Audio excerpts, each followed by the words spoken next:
Сәлем, Бозатлык радиосында татарча подкаст һәм аның алып баручысы Эльвира Гарипова. Без бүген татар теле һәм фән, татарлар һәм фән, Татарстан һәм фән турында сөйләшербез. Татар телендә математика, физика, химия, медицина була аламы дип бераз хыялланып алырбыз. Татарча подкастның бүгенге кунаклары Канададан химик галим, фәннәр докторы, PhD Әмир Хәбибуллин һәм Казаннан математика фәннәре кандидаты галим шулай ук Камил Хәдиев. Хәерле көннәр, кемгәдер хәерле кичләр, саумысыз. Исәмсез. Сәлам. Әйдәгез башта танышудан башлыйк әле. Үз-үзегез турында сөйләп алыгызчы. Менә Камил, сез Камил татарча сөйләшәсез, әйме? Кайда укыдыгыз? Кем булып менә хәзер эшлисез? Кемнәр белән шөгыльләнәсез? Балалар белән, студентлар белән, нинди темалар белән шөгыльләнәсез? Мен былай та 7-нче класска хәтле татар гимназияларда укыдым. 11-нче, 155-нче татар гимназияларда. Аннан соң 8-нче класстан башлап 131-нче физика-математика лицейында укыдым. Һәм инде монда Казанда университетта укыдым инде. Мин күбрәк шул программирование, математика белән шөгыльләнәм. Минем төп өлкә ул квантлы информатика. Квантлы информатика атыйм. Һәм инде шулай Казанда университетта фән белән шуның белән шөгыльләнәм. Һәм укытам, IT лицейда тагын укытам. Информатика олимпиадаларга әзерлим. Университетның да командаларын информатика олимпиадасына әзерлим. Һәм шул укучылар белән эшлим инде. Ничек менә бу юнәлешкә кереп киттегез? Ничек фәнгә кереп киттегез гомумән? Беләм, менә таныштырып үтәсем килә. Мин Камилнең әтисе Раул абый Хәдиев, ул бик танылган шулай ук математик, татар телендә математиканы алып барган һәм шөгыльләнгән кеше. Бәлки аның да бераз ниләре тигәндер инде, юнәлеш биргәндер. Балачактан ул мине шул программирование белән, олимпиада белән шөгыльләндергән. Инде чакырды, шуның белән башланды инде. Мәктәптә мин йөрдем олимпиадаларга, университетта студент булып йөрдем.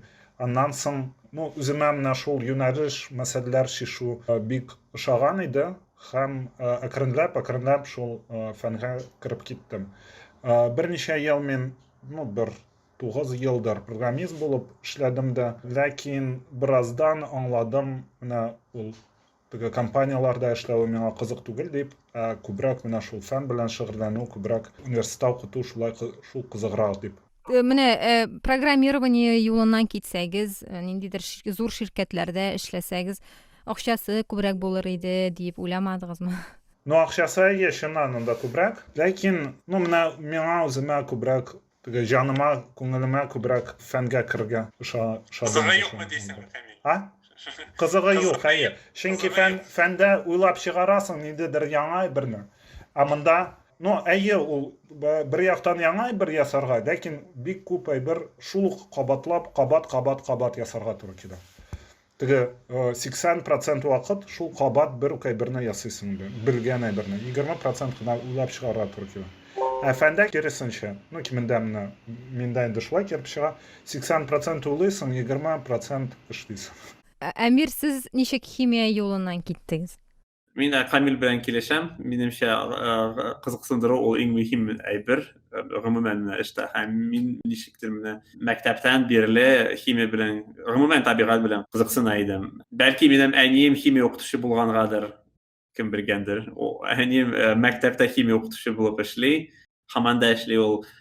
Һәм мин Казанда үсеп, Казан дәүләт университетын бетердем үзем химия буенча. Һәм аннан соң инде шундый яшь галим буларак Америкага күчтем, аспирантурага. Димәк, аспирантураны мин инде Америкада бетердем. Һәм менә шул фәннәр докторының диплом алдым анда Америкада. Шуннан бирле инде Төньяк Америкада, АКШда һәм Канадада яшим. Аспирантураны бетергәч, башка университетта Америкада эшләдем, Карнеги Меллон университеты дигән Питтсбург шәһәрендә. Димәк, Камил кебек өлкән фәнни хезмәтче булып эшләдем.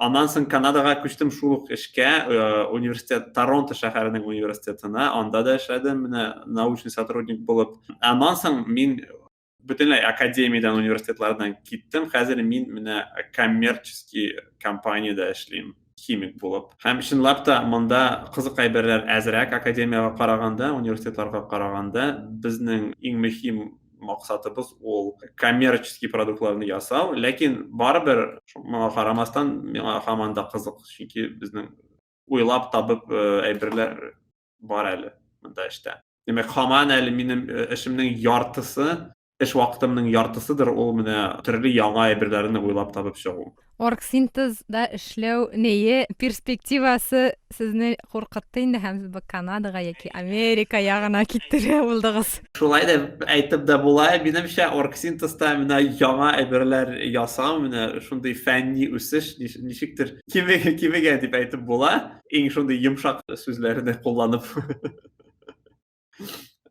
Анда менә рутина күп, рутина менә шундый ничек ул производство, manufacturing, минемчә 90% аларның эшләренең ул хәзерге булган процессларны куллану һәм менә бары тик эшләп бару, кабатлау.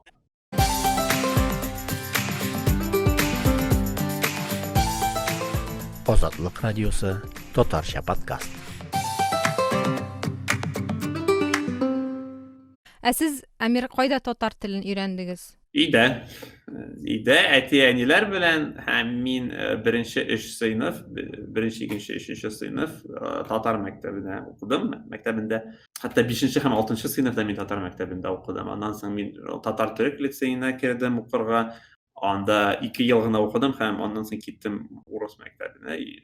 Теге ничек әле ул средняя школа Казанда. Ләкин менә шул телнең нигезе ничектер миндә калды. Менә беренче сыйныфлардан башлап һәм әлбәттә әти-әниләр белән гаиләдә кулланылган иде. Шулай итеп миндә калды ул. Инде сезнең теге фән өйрәнү теле ул рус һәм инглиз теле дип аңлыйм инде, Әмирдә һәм Камилдә дә шулайдыр инде. Ну, менә бездә булса, бер яктан университетта урыс телендә бирәләр инде бөтен фәннәр, ләкин калган галимнәр белән мәкаләләр укыйсың икән, бөтенесе инглиз телендә. Шуңа күрә менә еш кына, мәсәлән, шул теге программистлар да якларында, студентлар белән дә сөйләшкәндә, урысча я татарча сөйләшәсең. Мин менә татар телендә бик саф сөйләшә торган аспирант бар, аның белән татарча сөйләшәм. Сөйләшәбез икән, ләкин терминнар барыбер инглиз телендә кертәбез. Чөнки урыс телендә белмисең дә ничек аны яхшырак әйтергә. Уйлап чыгарсаң, әйтәсең, барыбер беркем дә аңламый. Чөнки бөтенесе шул инглиз телендә аны белә. Ну, безнең өлкәдә менә мәсәлән шулай. Хәтта программированиедә да компанияларда кешеләр белән сөйләшәсең, бер 30% сүзләр, ну, бәлки 20% сүзләр инглиз телендә. Терминология белән бәйле бөтенесе шулай бара. Бездә дә шулай, мин университетта укыганда әлбәттә урыс телендә укыдым, димәк шул фәннең нигезе миңа урыс телендә керде. Ләкин университеттан киткәч һәм аеруча инде Америкага күчкәч, бөтенесе бары тик инглиз телендә генә. Хәзер мин хәтта менә эш ягыннан урыс телендә үз эшемне шундый презентовать итәргә кыенрак була минемчә миңа. Инглиз теле ул гомумән фәндә, химиядә дә, биологиядә дә, гомумән табигать фәннәрендә инглиз теле ул шундый тоталь доминация хәзер күрсәтә, монополия дип әйтеп була. Бу нәрсә өчен шулай барлыкка килә? Бу теге бөтен ачышлар инглиз телле кешеләр белән эшләнгәнгә күрәме? Ниндидер менә алга киткән илләр эшләгәнгә күрәме ул? Гомумән фәннең уйлап ятып менә уйлап табып чыгару әйберләрне ул фәннең яртысы гына. Икенче яртысы иң мөһим, бәлки кемдер килешми минемчә, ләкин минемчә ул иң мөһим яртысы ул башка галимнәр белән аралашу һәм үз синең табышларын, результатларын башка галимнәргә күрсәтү. Әлбәттә, бары тик менә lingua franca булганга гына инглиз теле гомумән фәнни комьюнитидә доминировать итә. Конференцияләрдә сөйләшү, презентацияләрне ясау һәм менә язма аша аралашу, димәк, мәкаләләрне бастыру, китапларны бастыру. Әлбәттә, синең иң көчле интерес ул башка галимнәр, синең коллегалар синең табышларны укысын өчен. Һәм әлбәттә инде халыкара lingua franca тел хәзер ул инглиз теле һәм шуңа күрә фәндә инглиз теленә бөтенләй инде хәзер күчте. Хәтта бары тик татар теле һәм рус теле генә түгел, менә традицион менә шундый нык, шундый көчле фәнни телләр, алман теле мәсәлән, Хәтта ул да хәзер юкка чыга. Менә 19-нчы гасырның ахырында, 20-нче гасырның башында инглиз һәм алман теле фәндә менә халыкара күләмендә 50-50 инде татарча әйтмешле. 50-50 рәвештә булган иде алар.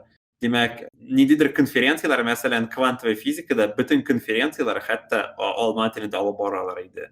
Инглиз һәм американ физиклар, әгәр дә алар квантовая физика белән шөгыльләнделәр икән, алар алман телен өйрәнделәр.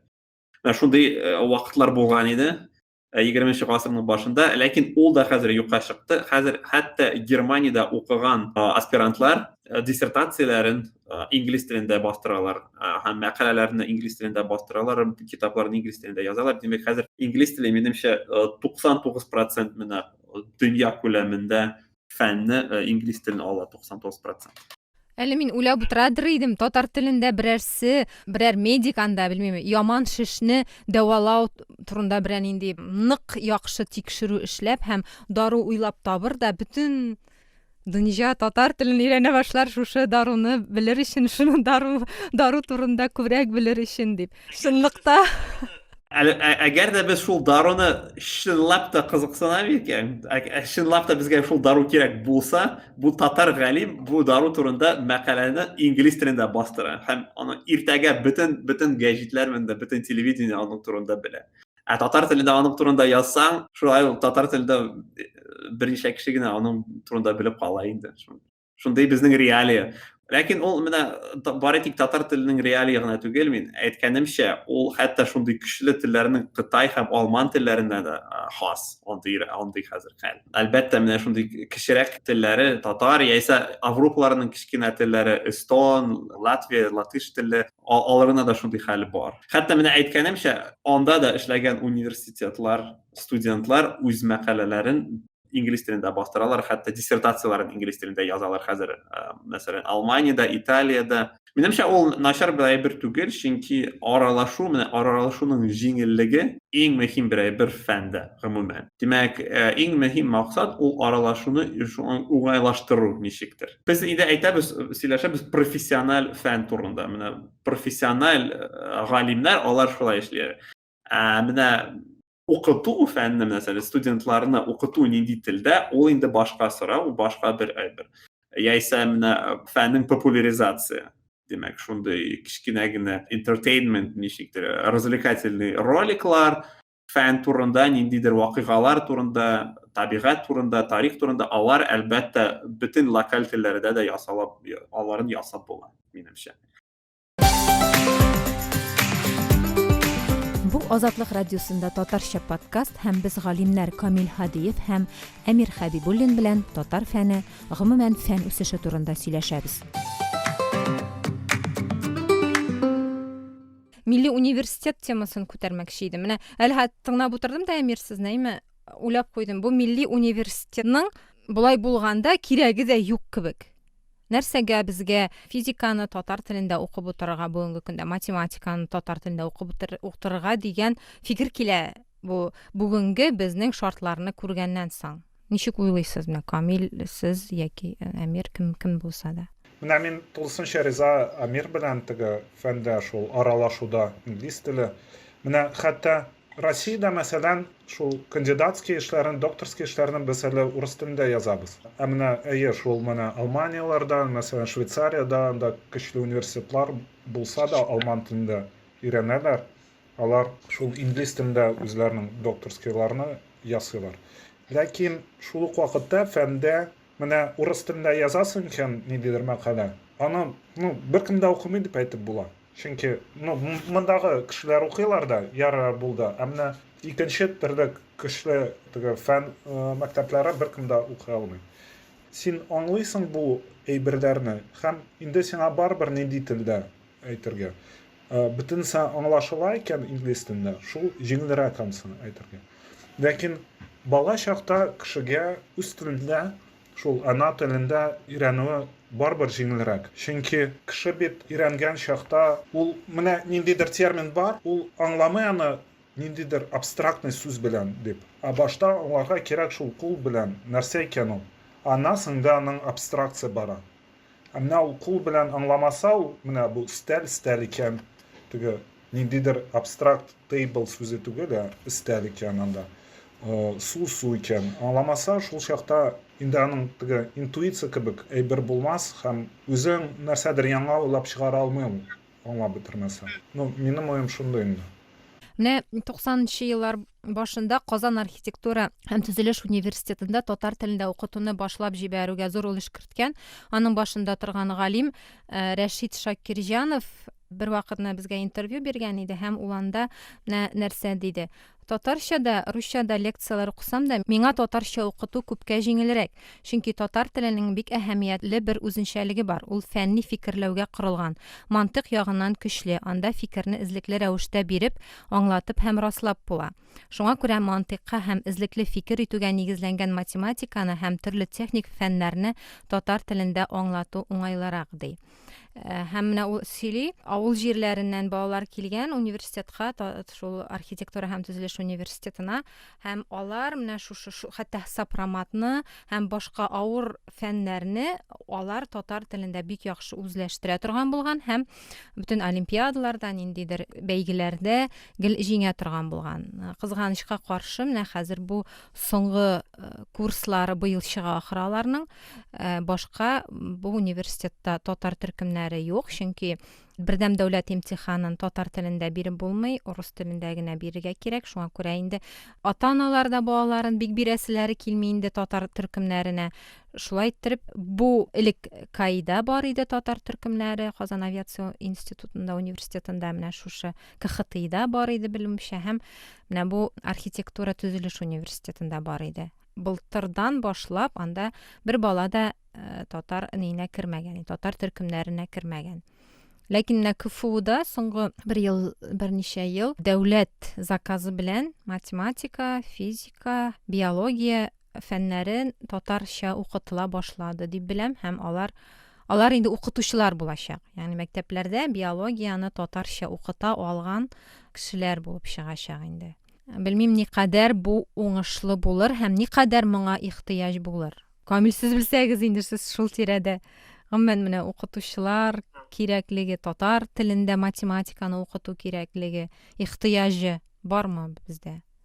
Но минемчә, мәсәлән, мин күп кенә кешеләрне шундый күрдем, кем 11-нче класска хәтле татар телендә өйрәнде, мәсәлән, математиканы.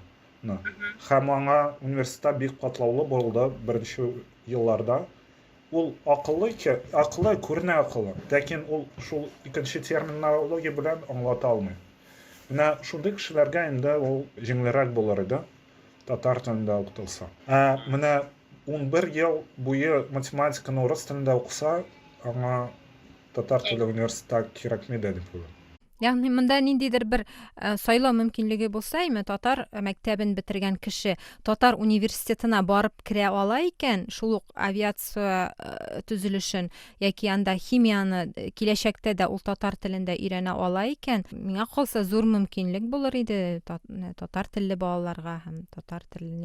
Барыбер әгәр ул фәнгә кереп китсә, барыбер инглиз телендә өйрәнергә туры киләчәк аңа һәм рус телендә өйрәнергә кирәк икән, башка телдә белмим. Минемчә, ул проблемага менә студентлар ягыннан керергә кирәк. Димәк, студентларның шундый проблема булса, әлбәттә аларга шундый мөмкинлек бирергә кирәк. Үз телендә, иң яхшы аңлаган телендә уку, андый мөмкинлек ул минемчә бик мөһим. Менә безнең монда шундый мисал бар, Канадада, менә аеруча Торонтода, безнең бит ике дәүләт тел, француз һәм инглиз теле. Һәм француз телләренең күбесе, француз кешеләренең күбесе Квебек провинцияда яши. Торонто шәһәре, мин менә Торонто шәһәрендә яшим. Монда инглиз телендә сөйләшкән кешеләр күбесе. Ләкин монда да менә шундый меньшинство дип әйтеп була урысча. Меньшинство француз телендә сөйләшкән меньшинство да бар. Француз кичкенә генә калган авыллар француз телендә сөйләшәләр, Онтарио провинцияда, Квебек провинцияда да, ә менә Онтариода димәк 95% кеше инглиз телендә, ә менә 5% француз телендә, ләкин алар менә төньяк авылларда гына калган кешеләр. Димәк, шундый инде уйлай торган түгел, ләкин менә Онтариода ул популяр түгел тел. Ләкин барыбер дә Онтариода яшәгән француз кешеләр бар, алар Квебек кешеләре түгел, алар бер дә яратмыйлар, алар Квебекка китегез дип аларга әйткәндә, алар бер дә исе китми аларның. Һәм инде 50 елмы, 60 елмы дәвамында алар француз университеты кору турында сорау куя иделәр монда. Безнең Торонтоның, Онтарионың хөкүмәтенә. Хөкүмәттән җавап бары тик бер булган иде. Син француз телендә өйрәнергә теләсәң икән, бар Квебекка анда өйрән. Бездә монда андый бер нәрсә дә юк. Димәк, шул француз балалары менә шул төньяк авыллардан, Онтарионың авыллардан я инглиз телен өйрәнеп, инглиз университетларына Торонтога керә иделәр. Инде француз телен саклап, Квебекка күчеп, анда университетка, анда француз телендә университетта укыдылар.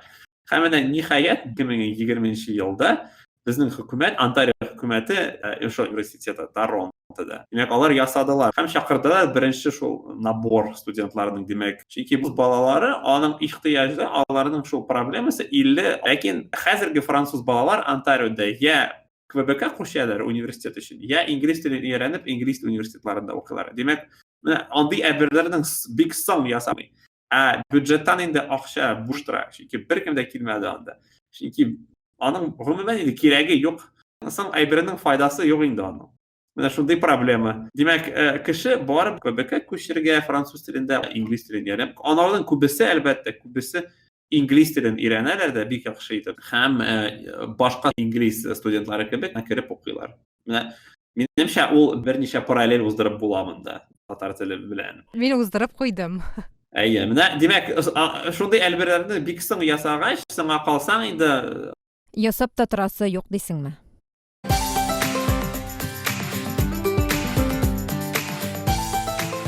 Азатлык радиосы Татарча подкаст. Без менә бу теге фәнне популярлаштыру дигән темага кирип китә яздык.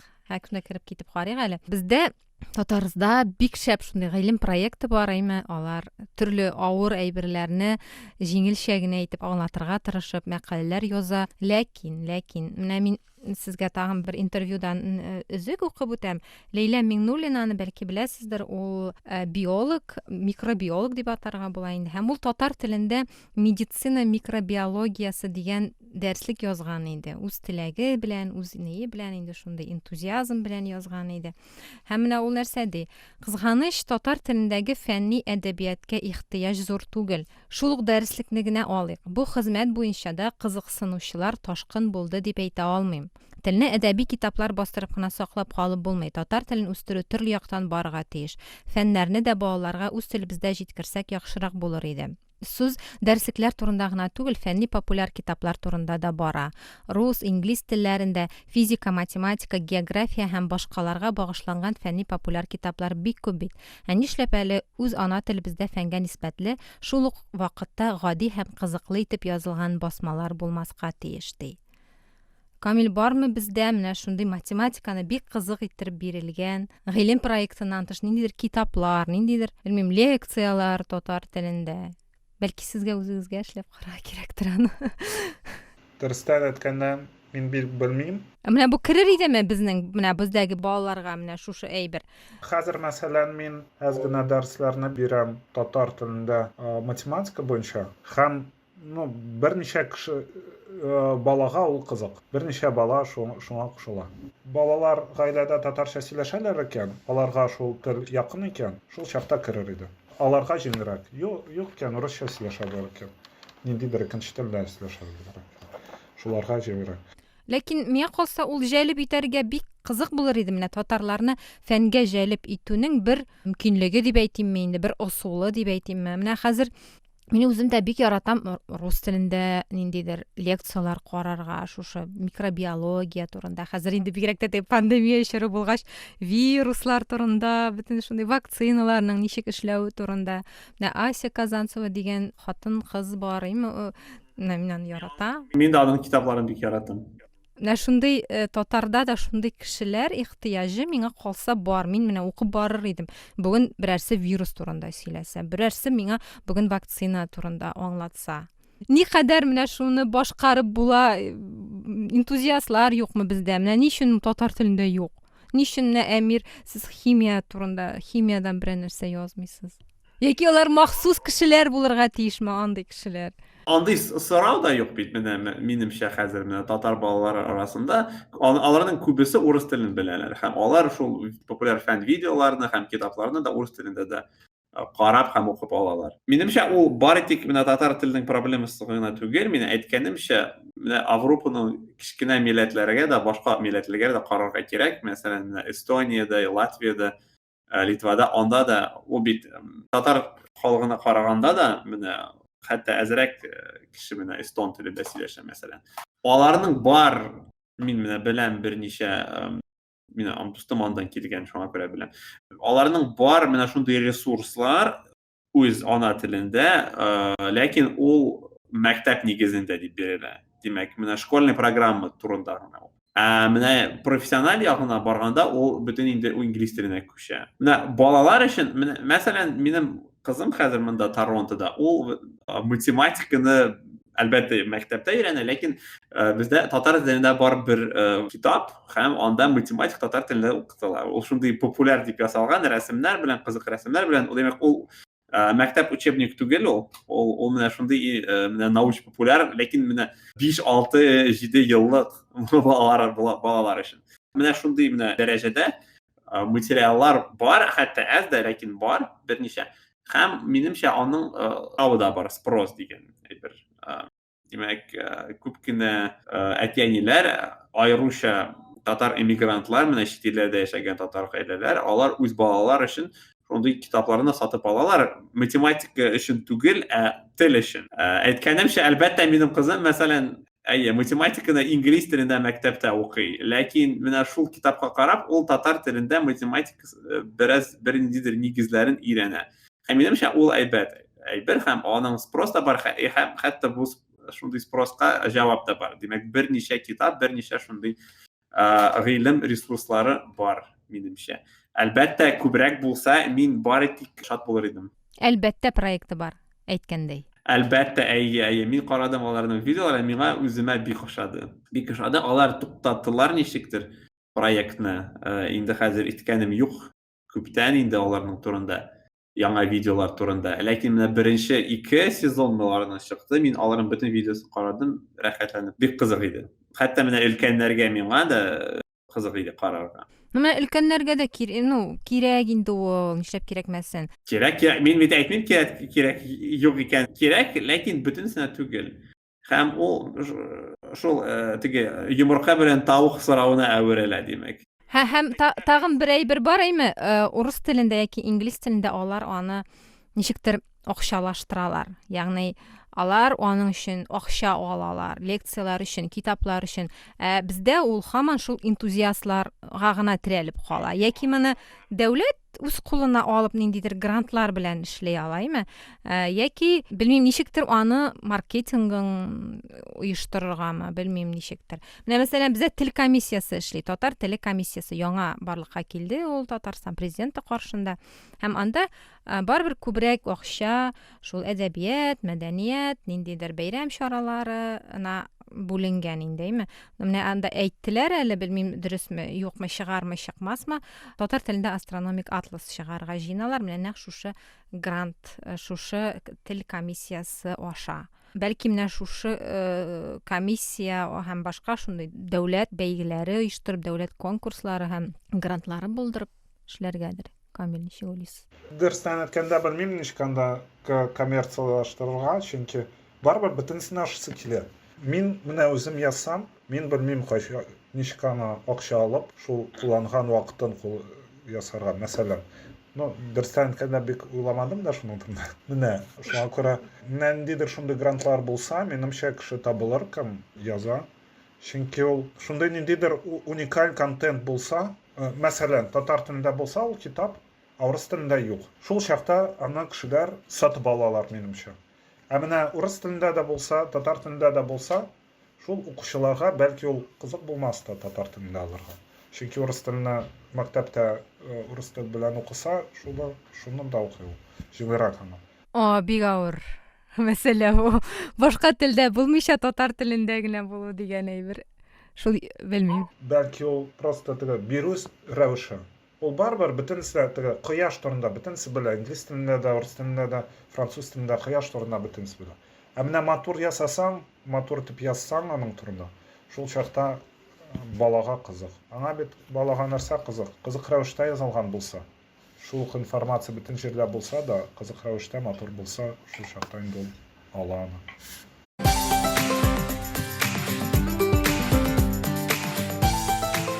Азатлык радиосы Татарча подкаст.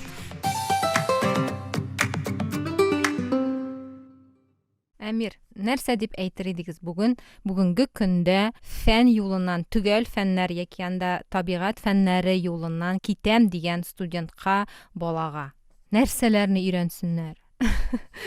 Хәзер менә бөтен кеше әйтә, бөтенсе бик тиз итеп, бөтен безнең дөнья тиз итеп үзгәрә бара. Теге яңа технологиялар, яңа IT ягыннан менә Камилдән сорап була. IT ягыннан теге ниндидер алгоритмнар ойлап табып чыгаралар кешеләр. Ләкин гомумән минемчә нигез бер дә үзгәрмәде. Менә соңдагы 200 елда бер дә үзгәрмәде безнең фәнни нигез. Барыбер математиканы өйрәнергә кирәк, физиканы, химия, биология. Менә нинди университетка бармасаң да, я Америкада Гарвардка, я Казан дәүләт университетына барсаң да, барыбер берничә ел син шул әйберләр, шул фәннәрне укырсың. Димәк, фәннең үз нигезе бер дә үзгәрми. Ул димәк, scientific method, научный метод орысча дип әйтеп була. Математика ул инде билгеле бөтен фәннәрнең нигезе, гомумән уйның, баш миянең эшләвенең рәвешенең нигезе минемчә бик мөһим ул. Һәм сез кайсы юнәлешне сайламасагыз да, барыбер менә шул фәнни нигез кирәк булыр сезгә. Химия, аны теләсә нинди телдә өйрәнеп була. Бу инде яхшы хәбәрләр. Димәк, татар телендә дә, урыс телендә дә, инглиз телендә дә, француз телендә дә өйрәнеп була. Ләкин барыбер математика, физика, химия һәм биология бер кайда китми, бер нинди дә искусственный интеллект һәм алгоритмлар белән. Менә шундый кинәш минем 200 ел элек чыккан кинәш менә шундый минем. Камил, сездән нәрсә менә бүгенге студентларга, бүгенге мәктәп укучыларына нәрсә дип әйтер идегез? Безнең чыгарылыш хәзер. Мен Амирның сүзенә кушыламын да, үзем математика белән шөгыльләнсәм. Тагын әйтәсем килә, тырышырга кирәк, бәлки менә шул укыган чакта белем алырга гына түгел, менә бәлки өйрәнгән чакта килеп чыкса, уйлап карарга ниндидер мәсьәлә, үзең уйлап чыгарып мәсьәләне һәм шул булган ысулларны шунда кулланырга. Димәк, теге информацияны кабул итү генә түгел, менә шул генерирование информацияның ясау ысулларын карарга.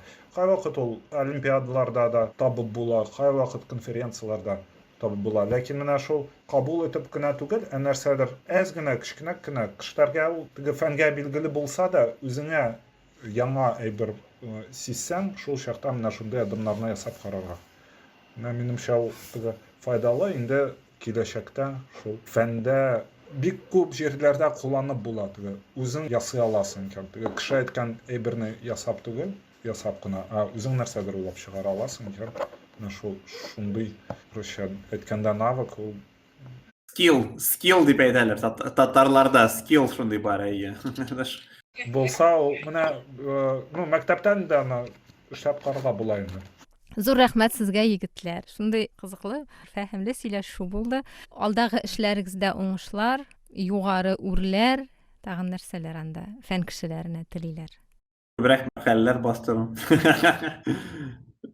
Кызганычка каршы анда инфляция бар хәзер, информацион инфляция. Ләкин ул татар телендә хас түгел, ул бөтен гомумән халыкара күләмендә хас, фәнгә хас шундый проблема бар. Күбрәк дәрәҗәләр алырга. Рәхмәт, чакырганыгыз өчен рәхмәт. Сау булыгыз. Бу Азатлык радиосының татарча подкасты булды. Безнең подкастларны сез azatlyk.org сайтында, YouTube, Яндекс.Музыка, SoundCloud, Spotify платформаларында, Азатлыкның социаль челтәрләрдәге барлык аккаунтларында тыңлый аласыз.